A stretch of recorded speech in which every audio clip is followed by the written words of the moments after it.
9월 한 달간 저희가 다니엘서를 통해서 하나님의 주권에 관한 이야기를 살펴보고 있습니다. 지난주에는 이 주권을 인정한다는 게 뭐냐 이런 얘기를 두 가지로 살펴봤었어요. 하나는 하나님의 주권을 인정한다면 내가 어떤 환경과 상황과 어떤 위치에 처하든지 간에 하나님의 뜻이라면 그거를 그대로 받아들이는 것이 주권을 인정하는 것이다. 이런 얘기를 살펴봤고요. 또 그것을 그대로 온전히 받아들인다는 것이 무분별하게 그냥 아무거나 다 받아들여서 그냥 하나님 주권을 인정한다 이게 아니고 분별을 하는 것이었다고 그랬죠. 무엇이 하나님의 뜻에 합당한지 무엇이 옳은 것인지 어떤 게 하나님께서 신앙인으로 원하는 것인지를 분별하고 그리고 하나님의 그 분별된 것을 받아들이는 것 그것이 주권을 인정하는 것이다. 이런 이야기를 살펴봤었습니다. 그래서 우리가 주권을 인정한다는 것은 하나님을 전적으로 다 그냥 받아들이고 그리고 하나님께서 원하시는 것에 온전히 내 삶이 맞춰지는 것이다. 이런 이야기를 우리가 지난주에 살펴봤었고요. 오늘은 이제 함께 읽은 2장의 말씀을 가지고 모든 왕의 주제이신 하나님 이런 제목을 가지고 주권을 좀 살펴보려고 합니다. 우리가 주권을 인정한다고 할 때는 하나님이 모든 역사를 주관하시고 시간을 초월하시고 공간을 초월하셔서 모든 것을 주권을 가지고 행한다는 믿음을 갖는 거라는 거예요.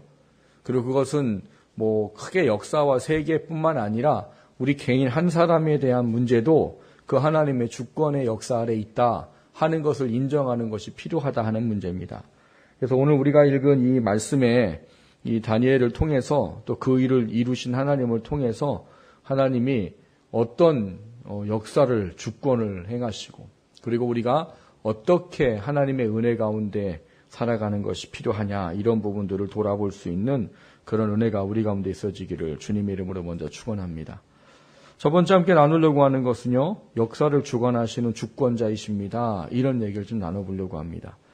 오늘 본문은 이 지난주에 살펴봤던 주권을 인정하기 위해서 신앙과 믿음을 지켰던 다니엘과 세 친구가 이 각자의 일들에게 어떤 일들이 맡겨주는 결과를 이야기하고 그 속에서 빚어진 한 사건과 그 결과에 대한 문제를 기록한 말씀이에요. 근데 여기 보면 우리가 지난주에 살펴볼 때 그런 말씀 살펴봤었어요. 다니엘이 신앙과 믿음을 지키기 위해 그 주권을 인정하기 위해 왕이 주는 진미와 포도주를 자신을 더럽히는 것으로 여기고 안 먹었다. 이렇게 됐단 말이에요. 그래서 10일 동안을 시험해보고 이 왕의 진미를 먹는 사람들보다 자기네가 더 건강해 보이고 좋아 보인다면 우리가 왕의 진미를 안 먹게 해주십시오. 이런 이제 딜을 했었고 그것대로 이제 10일 이후에 보니까 정말 다니엘과 세 친구가 더 뭐 얼굴빛도 좋고 건강해 보이고 그래서 어떻게 한 거예요? 왕의 진미를 안 주고 3년 동안을 이제 기르게 한 겁니다. 그 3년 동안 기르고 왕 앞에 섰을 때 이 사람들이 왕이 보기에도 참 아름다워 보였던 거지요. 그래서 이 사람들을 이제 뭐에다 세웠는가 하면 지혜자라고 오늘 표현된 것에 그 사람들을 세웠어요. 그게 명확하게 뭔지는 성경이 가르쳐 주진 않습니다. 근데 오늘 본문의 이 배경을 좀 앞쪽을 보면 그게 이제 어떤 건지를 좀 이해할 수 있는데요. 이 오늘 본문의 배경은 앞에 12절 13절을 보시면 왕이 이로 말미암아 진노하고 통분하여 바벨론의 모든 지혜자들을 다 죽이라 명령하니라. 왕의 명령이 내림에 지혜자들은 죽게 되었고 다니엘과 그의 친구들도 죽이려고 찾았더라 이렇게 돼 있어요. 그러니까 다니엘과 세 친구가 어떤 일을 하게 된 거래요? 지혜자라는 일을 하게 됐더라는 거예요. 3년이라는 시간들을 통해서 그 사람들이 아마 지혜가 다른 사람보다 뛰어났던 모양이에요. 그래서 이 사람들을 지혜자의 어떤 위치에 세워서 그 일을 하게 했는데 문제는 이 지혜자의 위치에 세워진 이 사람들이 오늘 본문에 어떤 이제 상황에 겪게 됐는가 하면 12절 13절에 보면 바벨론의 모든 지혜자와 다니엘과 세 친구도 죽게 되는 위기의 상황에 처했다. 이렇게 써 있어요. 그러니까 지혜자로 세워졌는데 어떤 위치에 섰대요? 죽을 수밖에 없는 위치에 세워졌어요. 근데 왜 이 죽을 수밖에 없는 위치에 세워졌는가 하면 5절을 보면 왕이 갈대아인들에게 대답하여 이르되 내가 명령을 내렸나니 너희가 만일 꿈과 그 해석을 내게 알게 하지 아니하면 너희 몸을 쪼갤 것이며 너희의 집을 걸음돌이로 만들 것이다. 이 바벨론의 느부갓네살 왕이 이런 얘기를 한 말이에요. 이게 무슨 얘기인가 하면 이런 거예요. 여러분, 제가 어저께 신기한 꿈을 꿨어요. 알고 계세요? 제가 어제 신기한 꿈을 꿨어요. 뭔지 얘기해 보세요. 제가 무슨 꿈 꿨는지. 꿨다니까요, 제가 꿈을? 얘기를 해보라니까요, 무슨 꿈 꿨는지? 이 이야기인 거예요. 자기가 꾼 걸 누가 알아요? 자기밖에 모르지요? 근데 이 느부갓네살 왕이 전에는 안 그랬던 거지요. 꿈을 꾸면 뭔가 좀 이상하면 박수나 무당이나 이런 사람을 불러가지고 지혜자들 불러가지고 야, 내가 이런 꿈 꿨는데 나 이것 때문에 힘들다. 이게 뭐냐? 그러면 이제 사람들이 알려주는 거예요. 뭐 이런 거 저런 거 알려줬단 말이에요. 근데 이번에는 좀 이상한 거예요. 그래서 이 느부갓네살 왕이 이번에는 꿈을 안 가르쳐주고 사람들한테 야, 내 꿈이 뭔지 얘기해. 그리고 해석을 줘. 안 그러면 너희들이 내 꿈을 네 마음대로 해석한다고 생각할 거야. 이런 부분이었던 거예요. 그래서 어떻게 한 거예요? 왕이 이 명령을 내려놓으니까 사람들이 11절에 보면 이런 말이 있어요. 왕께서 물으신 것은 어려운 일이라. 육체와 함께 살지 아니하는 신들 외에는 왕 앞에 그것을 보일 자가 없나이다 한지라. 이렇게 말해요. 맞는 말이죠. 여러분, 제가 어제 꿈을 꿨다니까요. 제가 안 말하면 누구도 알 수 없는 거예요.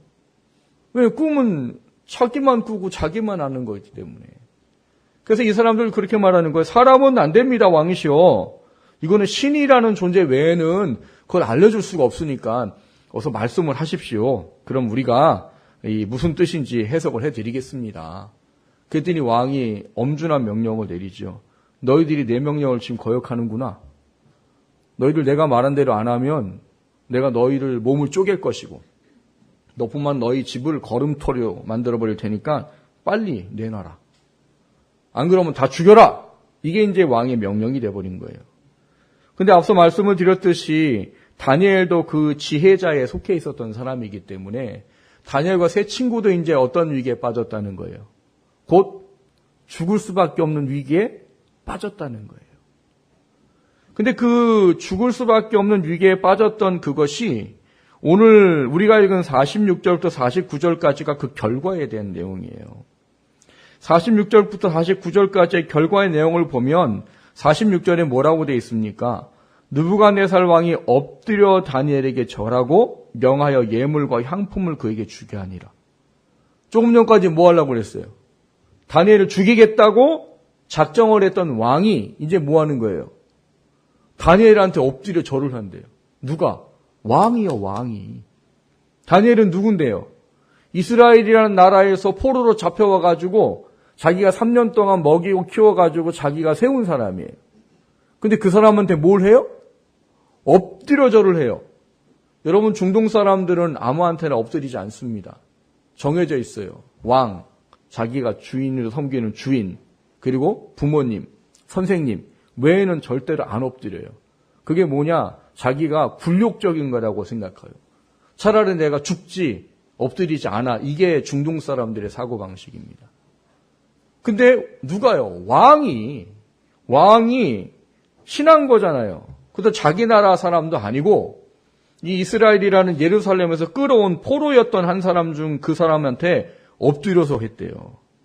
여기 보면 예물과 향품을 그에게 주었다라고 되어 있는데 이 예물은 뒤에 나와 있는 선물하고 다른 겁니다. 원어를 보면 이 예물은 뭐라고 되어 있는가 하면 제물이라는 표현으로 되어 있어요. 제물. 신에게 바쳐지는 제물로 되어 있어요.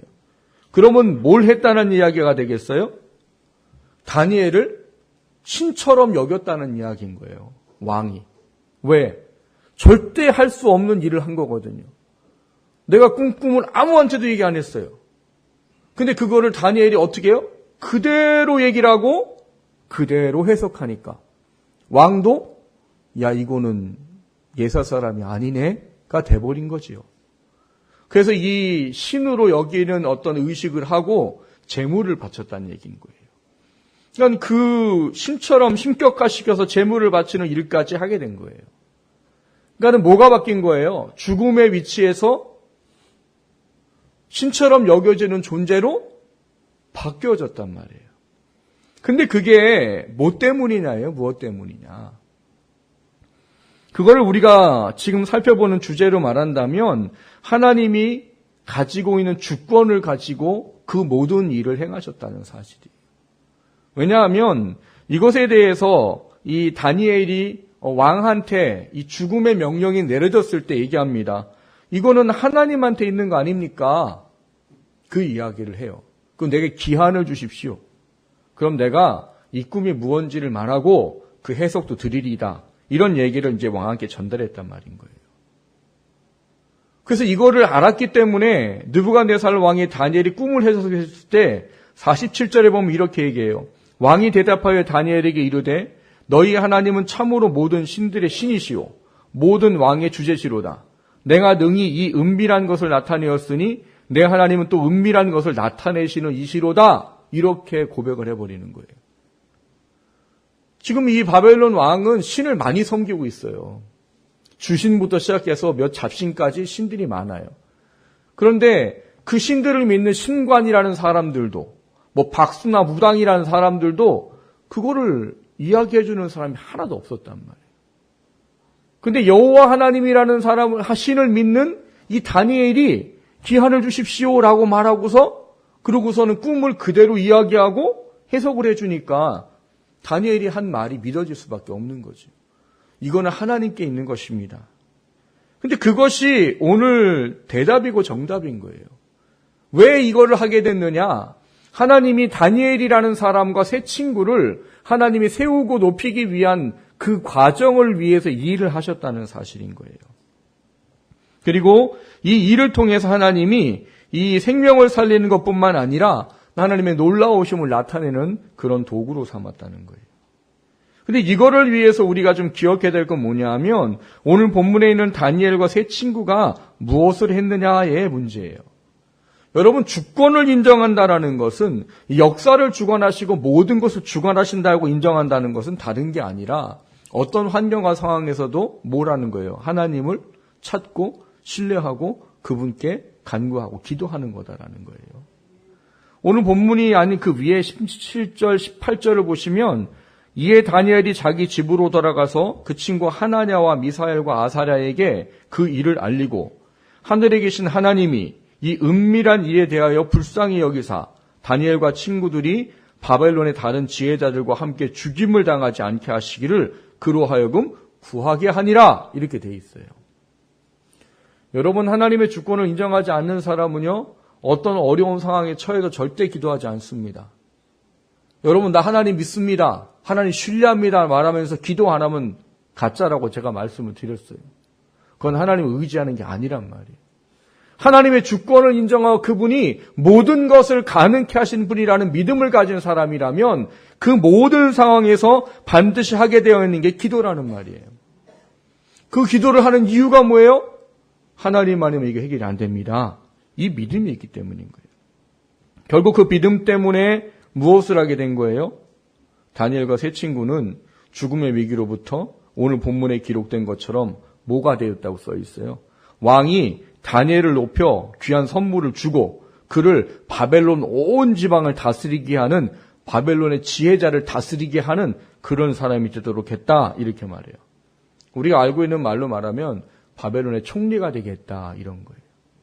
그리고 이 다니엘이 이 느부갓네살 왕에게 뭘 구해요? 사드락과 메삭과 아벳느고 세 친구도 어떻게 해요? 생명을 건질 뿐만 아니라 그들도 높은 위치에 세워서 지방을 다스리는 사람들로 삼게 해달라고 이제 부탁을 하게 된 것이죠. 그러니까 하나님의 주권을 인정하고 그 주권의 온전함으로 나아가는 그들에게 하나님이 죽음의 위기로부터 뭘 하셨다는 거예요? 나라의 치리자로 세우셨더라 하는 겁니다. 그게 주권을 인정하는 하나님의 사람들에게 하신 하나님의 일이에요.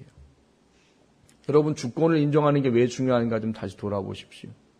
하나님은 하나님의 주권을 인정하는 사람에게 하나님의 살아계심을 나타내는 분이시라는 사실이에요. 하나님의 주권을 인정하는 사람에게 그 죽음의 위기로부터 오히려 세우는, 반전되는 이런 얘기까지 할 수 있겠지만 그런 일을 이루시는 분이라는 사실이에요. 그렇기 때문에 우리는 뭘 해야 되는 거예요? 하나님 모든 것을 주관하고 계시고 모든 것을 주권을 가지고 일하시는 분이시요. 세상의 모든 역사와 세상의 모든 권세와 세상의 모든 개인 사람의 모든 삶 속에 그 일을 일하신다는 것을 깨달아 알고 그분께 매달림이 필요하다는 사실이에요. 여러분, 주권을 인정하는 그 매달림이 우리 안에 있어지게 되기를 주님의 이름으로 축원합니다. 그래서 그 위기를 바꾸시는 하나님을 경험하는 그런 삶을 사시기를 주님의 이름으로 축원합니다. 두 번째로 나누고자 하는 것은 주관하시는 목적이 있습니다는 거예요. 여러분, 우리가 신앙생활하면서 잘못된 초점을 가지고 살아가는 경우들이 많아요. 그게 뭐냐? 결과만 보고 우리가 하나님을 믿고 따르겠다고 하는 이야기예요. 우리는 그래서 이 애굽의 총리가 된 요셉, 아니면 이 바벨론의 총리가 된 다니엘, 이렇게 어떤 위치에 올라가 있는 이 사람들을 보면서 내 신앙의 본질과 목적을 찾는 경우들이 많아요. 근데 여러분, 성경은 우리에게 어떤 교훈을 주는가 하면요, 하나님이 우리한테 높음을 주시든, 소원을 이루게 하시든, 부요함을 주시든, 놀라운 사람이 되게 하시든, 거기에는 하나님의 주권 아래 분명한 이유와 목적이 있다는 사실들을 깨달아 알아야 된다는 사실이에요. 근데 우리는 이거를 깨닫고 알기보다는 뭐만 생각해요? 결과만 생각하고 결과만 취하기를 원해요. 그 결과가 뭐예요? 높아지고, 성공하고, 돈 많아지고, 부유해지고, 이런 것만 신앙의 본질로 삼으려고 하는 잘못된 성경적인 생각을 갖고 있다는 얘기예요. 여러분, 성경은요, 우리가 부한 곳에 마음을 두지 말라고 하십니다. 예수님이 뭐라고 그래요? 부자 되지 하려고 말하라, 이렇게 말해요.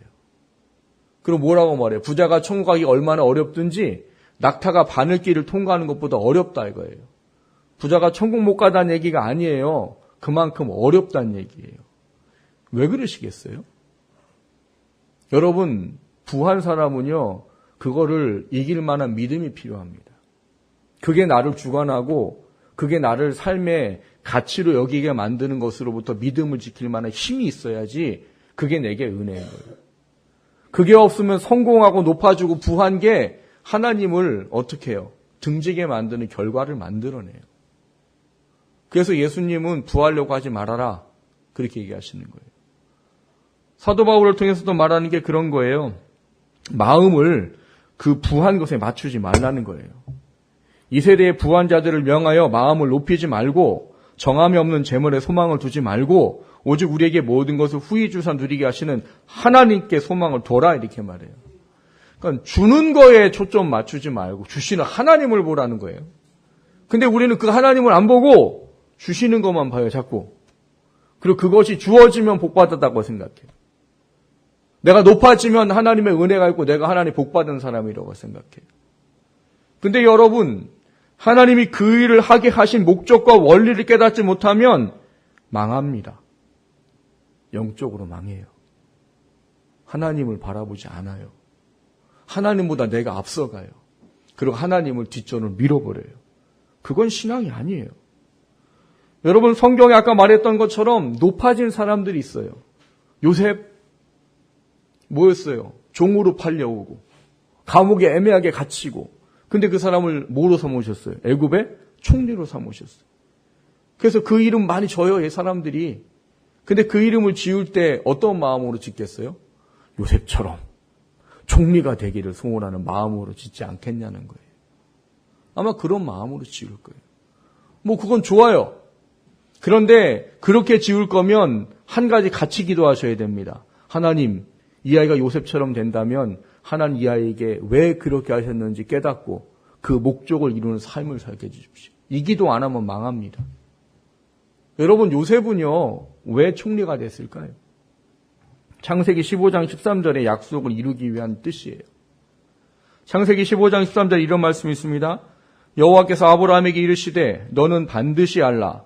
내 자손이 이방에서 객이 되어 그들을 섬기겠고 그들을 400년 동안 내 자손을 괴롭히리라. 이 말씀 왜 주셨는가 하면, 아브라함아, 눈을 들어 하늘을 봐라. 이 별을 셀 수가 있냐? 내가 네 자손들이 별처럼 많게 해주마. 바다의 모래를 봐라. 셀 수 있냐? 내가 네 자손을 이 바다의 모래처럼 해주마. 근데 그때 아브라함하고 사라는 70세가 넘도록 자녀가 없었어요. 근데 하나님이 약속을 주셨단 말이에요.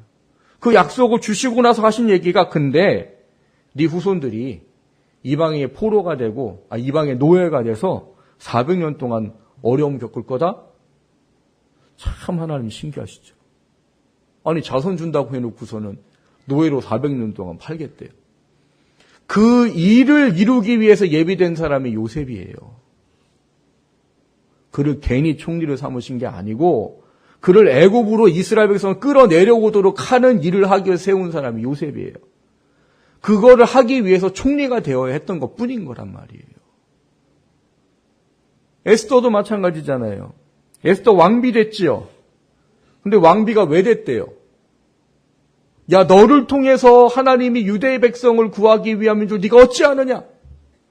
네가 만약에 이 백성을 구하지 않으면 하나님은 다른 사람을 통해서 구할 거다. 대신 너한테는 유익이 없다. 그게 에스더의 삼촌 모르드게가 한 이야기예요. 그래서 에스더가 깨닫고 뭐예요? 내가 죽으면 죽으리라. 그리고 3일 동안 금식하고 왕이 부르지도 않는데 나가잖아요. 왕이 부르지 않는데 나가면 죽어요. 그 시대에는. 아무리 이 왕비라고 하더라도. 근데 죽으면 죽으리라고 나가서 어떻게 돼요?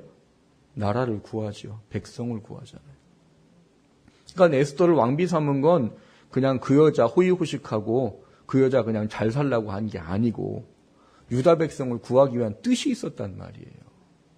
다니엘도 마찬가지입니다, 여러분. 다니엘을 왜 하나님이 이렇게 막 꿈을 꾸게 만드시고 죽을 위치에 빠지게 하시고 그러면서 하나님이 그들을 건지시고 그들을 높이시게 하셨느냐? 앞으로 있을 길에 대한 예비하심 때문이에요. 여러분, 이스라엘은 568년에 분명히 뭐 했어요?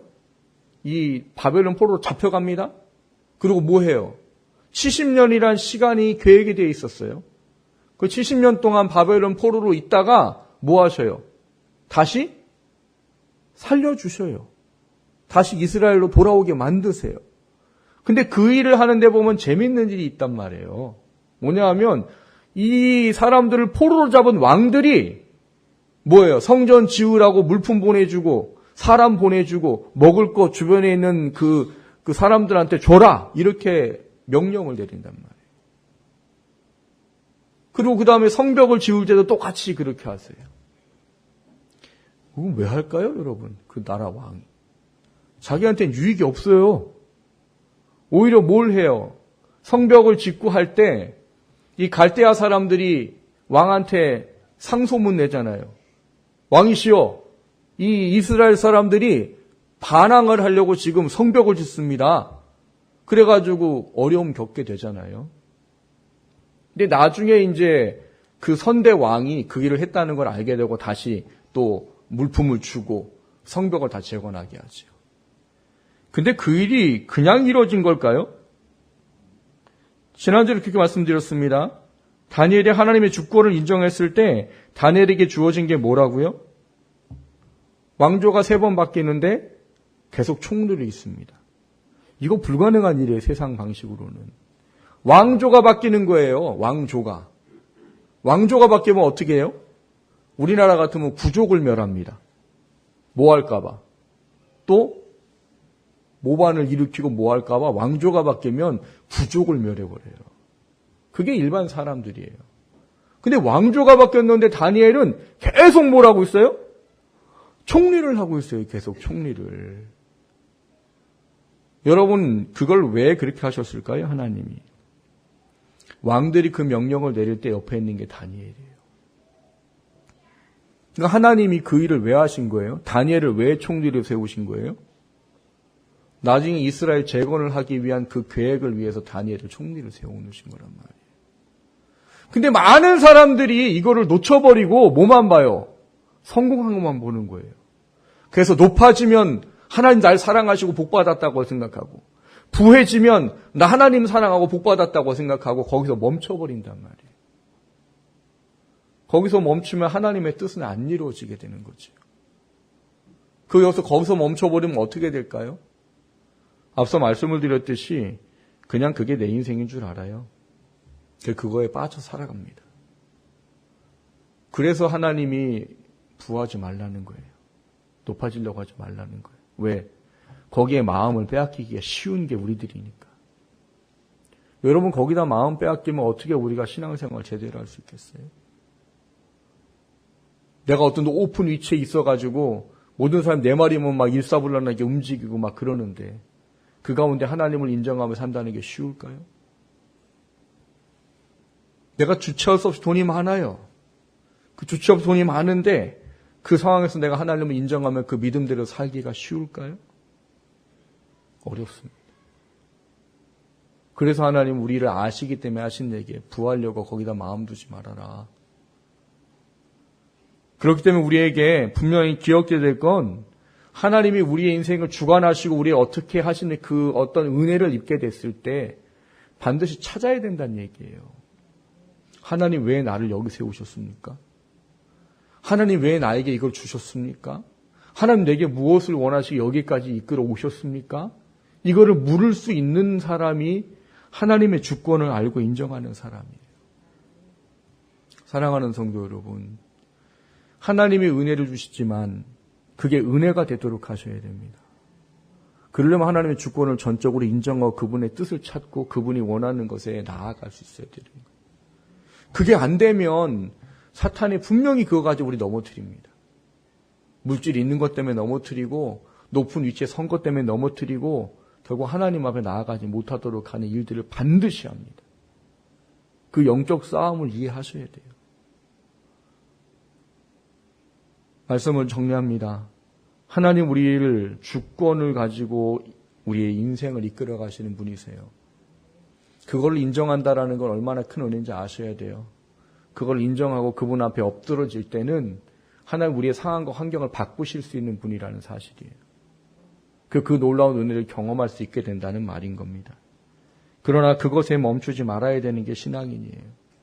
주어졌다고 감사합니다 하고 내가 높아졌다고 감사합니다 하고 내게 뭔가 이루어졌다고 감사합니다 하고 멈춰버리면 진정한 신앙인은 될 수 없습니다.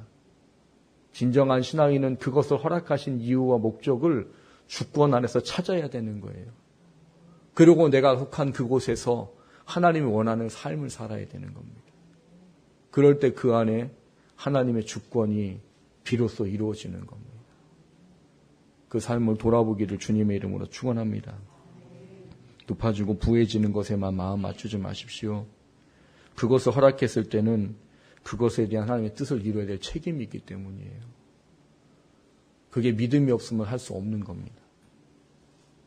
다시 한번 주권이 무엇인가를 좀 돌아보시면서 역사를 주관하신 하나님을 믿으시고 그 주권 안에 인정되도 역사하실 하나님을 기대하시고 그것을 통해 이루시는 하나님의 뜻을 찾으시고 그 안에 설 수 있는 우리 모두가 될 수 있기를 주님의 이름으로 축원합니다.